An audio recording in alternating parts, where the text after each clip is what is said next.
અરવલ્લીના ખેલાડી table tennis રમતમાં રાષ્ટ્રીય લેવલે ગોલ્ડ મેડલ મેળવ્યો છે। તાજેતરમાં ઇન્દોર, મધ્યપ્રદેશ ખાતે યોજાયેલ અંડર 19 રાષ્ટ્રીય લેવલ સ્પર્ધામાં મહારાષ્ટ્રને હરાવી ગોલ્ડ મેડલ મેળવ્યો છે।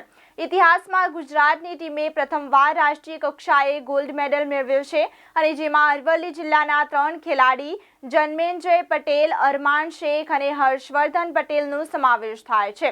સર્વે ખેલાડી અને કોચ અરવલ્લી જિલ્લા ટેબલ ટેનિસ એસોસિએશનને જિલ્લા રમત વિકાસ અધિકારી મઝહર સુથાર અભિનંદન પાઠવ્યા હતા।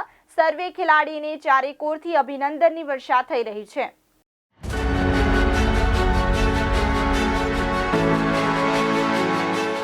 मैंने कभी समाज के आखिरी व्यक्ति का नमक खाया है।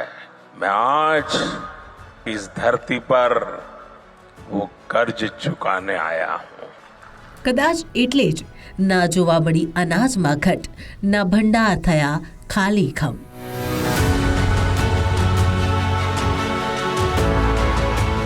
દેશના તમામ રાજ્યો સહિત ગુજરાતના ટ્રાયબલ વિસ્તાર ગણાતા દાહોદ જિલ્લામાં પણ પ્રધાનમંત્રી ગરીબ કલ્યાણ અન્ન યોજનાનો લાભ આદિજાતિ વિસ્તારના તમામ ભાઈ બહેનોને એક સમાન કંઈક આ રીતે મળી રહ્યું છે।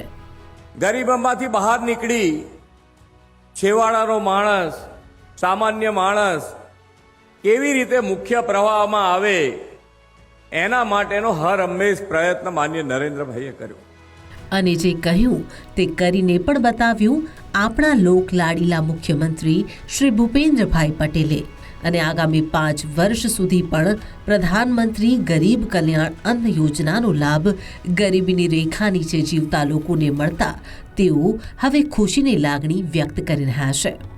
મારે કિયાળ ના હતું તો સાહેબે કિયાળ જસુ સાહેબે કિયાળ બનાવી આપ્યું છે। કિયાળમાંથી મને ઘઉં ને ચોખા ને ખાંડ, તેલ ને બધું મળે છે।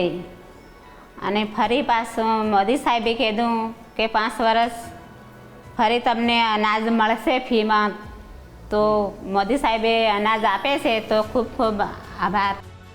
અંત્યોદય કાર્ડ છે અમારી પાસે, જેનાથી અમને 4-5 વર્ષથી એનો લાભ લઈએ છીએ।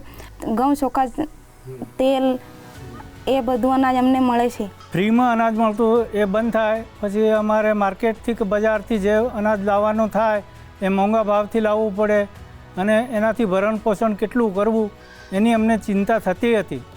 મોદી સાહેબની જાહેરાત જાણી કે આગામી આવતા 5 વર્ષ માટે ફરી પાછું અનાજ ફ્રીમાં મળશે એ રીતની અમને જાણ થઈ, એટલે અમે બધા મોદી સાહેબનો ખૂબ ખૂબ આભાર માનીએ છીએ।